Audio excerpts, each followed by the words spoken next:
보도가 있더라고. 중앙일보의 보도예요. 중앙의 보도예요. 대체 한국 시장만 왜 이래? 몰라서 보나? 뭐? 모르나 보다. 어. 그렇죠? 그러니까 지금 그 일시적으로 출렁했던 주가가 다시 회복 중인데 한국은 회복을 못 하고 있는 거예요. 그러니까 보니까 웃기더만 뭐 유튜브에서 주식하는 방송하는 뭐 두 사람처럼 이 두 사람들은 뭐를 입고 있냐면은 그 중대본 옷을 입고 방송해야 되고 그리고 저 코인 방송하는 사람들은 상복 입고 상복 입고 방송하고 있고. 들어와. 실제로 그렇게 방송을 했나 보더라고요. 그렇죠. 네, 했어요. 네.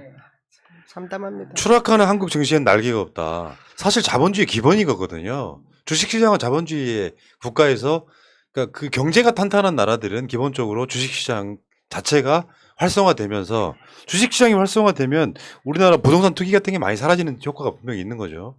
자금의 유동성 때문에.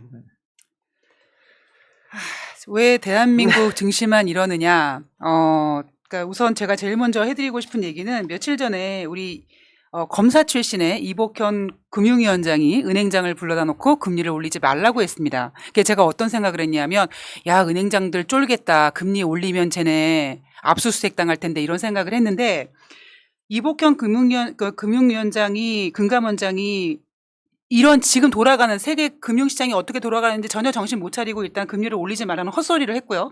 그리고 제가 대한민국 증시가 더 빠지는 이유를 좀 제가 내 나름대로 좀 알아봤는데, 대한민국의 정부의 눈치를 보는 곳이 되게 많잖아요. 그런데 사실 금융권도 그렇습니다. 그러니까 예를 들면 지금 대한민국에 있는 증권사 애널리스트들이 그 누구도 오너 리스크를 얘기하지 못하고 있어요. 그래서 오늘 나온 한 증권사 보고서를 보면 왜 국내 증시가 추가적으로 더 빠지느냐.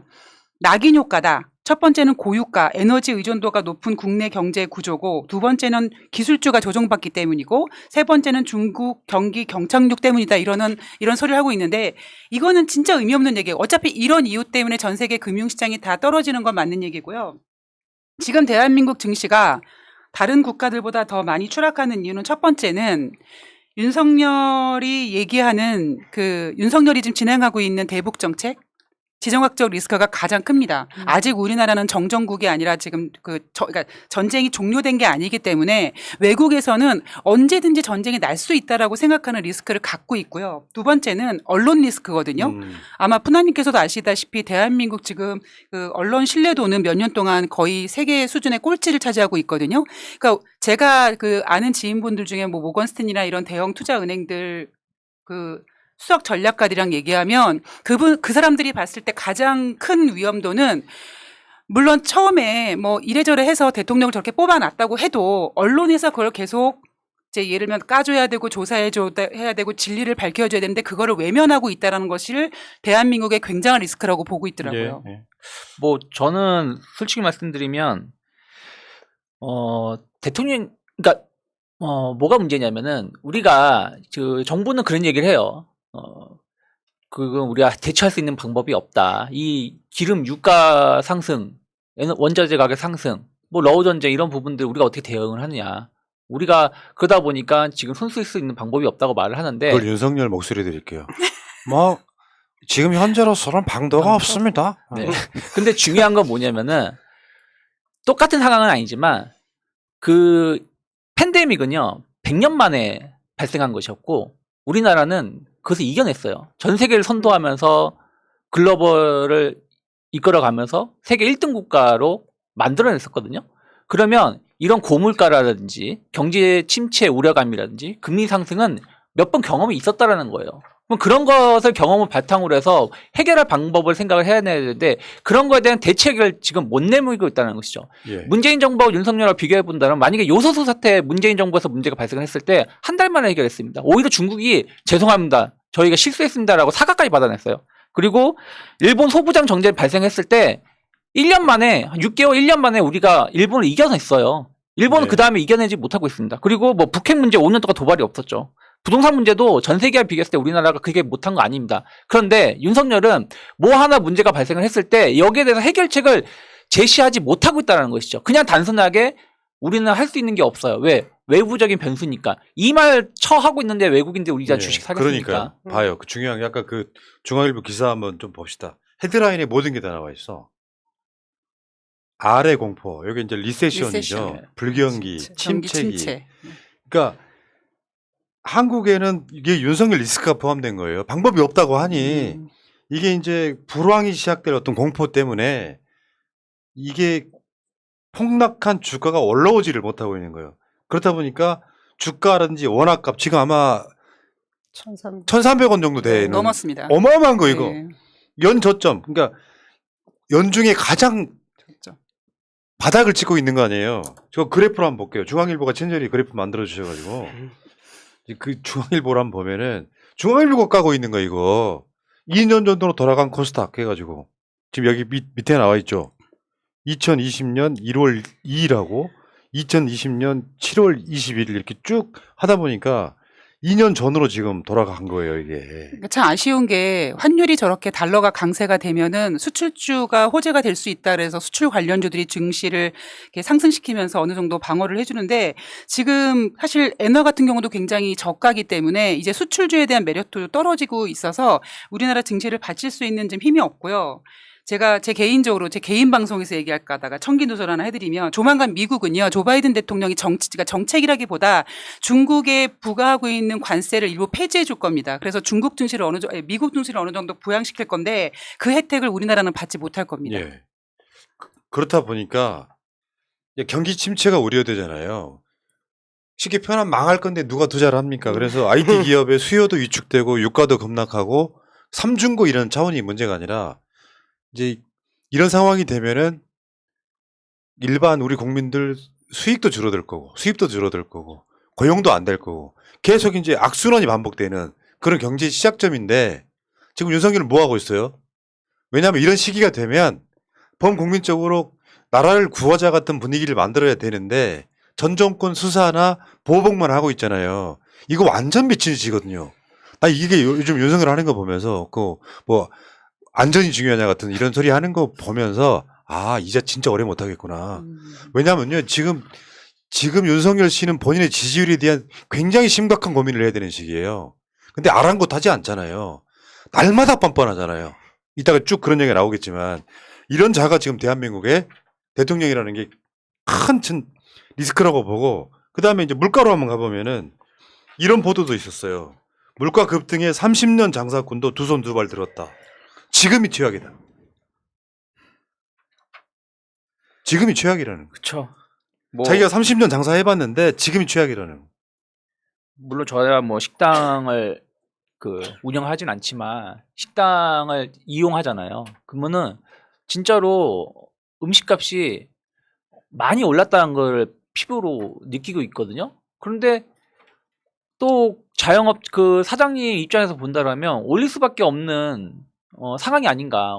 솔직히 뭐 돈 더 벌기 위해서 올린다라기보다는 어쩔 수 없이 눈물을 머금고 올리고 있는 상황인데 이런 상황을 지금 정부가 어떻게 대책을 세워줘야 되는데 대책을 못 세우고 있다는 것이죠. 제가 지난주에도 제가 그런 말씀 드렸는데 이런 것을 세울 수 있었던 건 문재인 정부는 가능했었어요. 왜냐면은 동북 신남방 정책이라 그래가지고 어쨌든 이러한 우리나라가 식재료라든지 이런 부분들 수입은 다 신흥국에서 수입을 해오는 부분들이 많이 있기 때문에 이런 부분들을 강화해가지고 이런 부분들 조금 더 집중했다라면은 뭐 완벽하게 해결은 못했겠죠. 문재인 정부라고 해서 무조건 해결한다고 말은 못하지만 과연 지금보다는 덜 하지 않았을까?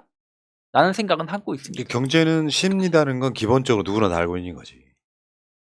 그리고 보수들이 이런 얘기를 하죠. 야, 지금 같은 상황이 전 세계가 다 이런데 뭐 예를 들면 이재명이 대통령이 됐으면 해결할 수 있겠니? 이렇게 저한테 따지더라고요. 그래서 제가 뭐라고 해줬냐면 아, 경제를 뭐 내가 알 필요가 있냐. 경제는 방법이 없다. 이렇게 얘기하는 사람과 관심을 갖고 공부를 하고 여러분들은 이미 충분히 3%라는 TV에서 이재명의 어떤 경제 능력의 경제의 어떤 능력을 확인한 상태이기 때문에 최소한 위기를 미리 알고 대응할 수는 있었거든요. 근데 그것조차 못하는 것이 지금 주식시장을 이렇게 만들어 놓고 물가가 이렇게 올라가도 해결 방법이 없는 거죠. 지금 이 알겠습니다. 시점에 만일에 이재명 후보가 대통령이었다고 하면 제가 볼 때는 관계 장관 회의를 소집한 이후에 물가 대책부터 내놓을 그렇죠. 겁니다. 지금 그런 얘기를 전혀 하지 않는 상황에 이 위기를 더 강화시키고 있죠. 그러니까 물가 대책이라는 게 얘네들처럼 뭐 일시적으로 유류세 인하 같은 게 물가 대책이 되면 안 되고 종합적이어야 되는 거잖아요. 부족한 물건은 사오고 그리고 세금이 좀 비싸서 이런 부분은 막 세금 내리고 다각적으로 뭔가 유통 구조를 좀 개선한다거나 이 과정을 가야 되는데 대통령 나서가지고 뭐 지금 뭐 방도가 없습니다 이렇게 이야기하면은 저는요 진짜로 생각하기에 윤석열도 무식하지만 추경호를 기재부 장관에 임명한 것 자체예요. 그러니까 얘는 기본적 태생이 부자를 위한 그런 법안 발의하고 했던 자란 말이에요. 서민의 삶은 방법이 없어요. 그냥 지들끼리 뭐 지금 헤쳐먹기 바쁜 거지. 그렇죠. 방법이 없다고 하면서 법인세 감면, 그리고 방법이 없다고 하면서 전기요금 인상, 뭐 이런 거, 또 방법이 없다고 하면서 그 대주주 부자 혹은 뭐 감세. 부자들 그 주식 관련해서 세금 감세, 뭐 유예, 뭐 방법이 없어서 부자들한테는 돈 세금 줄일 수 있는 방법 알려주시고. 심지어 비상경제 뭐 관련돼 있는 회의를 주재한 것도 대통령이 아닙니다. 이게 말이 안 되는 상황이죠. 오늘 그런 보도 있었죠. 윤석열이 그러니까 이제 그 뭐 공공기관들 뭐 싹 처분해라 할 때 공공기관 1인당 면적을 전수조사한대요. 용산보다 넓은 집무실을 가려낸다는 거야. 어처구니가 없지 않아. 그러니까 집무실이 나보다 더 넓은 곳을 쓰는 공공기관자들 용서 못해 이런 거잖아. 근데 사실 알고 보면 얘는 멀쩡한 청와대 놔두고 이전하면서 지금 1조 1,000억 원 정도 더 쓰게 만들어 놨잖아요. 이렇게 대표적으로 뻔뻔하다는 거예요. 그렇게 돈이 더 국방부는 어디로 가야 되는지 청와대는 어떻게 해야 되는지 청와대는 쓰레기통 만들어 놓고 이자는 지금 공공기관을 호화청산을 선보겠다 이런 건데 이런 놈이 대한민국의 대통령으로 앉아 있는 거예요. 국민의 안전은 저리 가라고. 난 보면서 얘는 진짜 미쳤구나. 얘가 오래 가면 안 되겠다 싶었던 게 오늘 그 안전 신경 쓰지 마라 같은 이야기는 대통령은 절대 하면 안 되는 건데 그 무능함이 아까 이경규 이야기처럼 무식한 놈이 신념을 가지니까 엄청 위험해지는 거예요. 아니, 그러니까 지금 노동부에서 주 92시간이 가능하게끔 법안을 수정한다 그러잖아요. 진짜 120시간보다 좀 못하지만 주 92시간.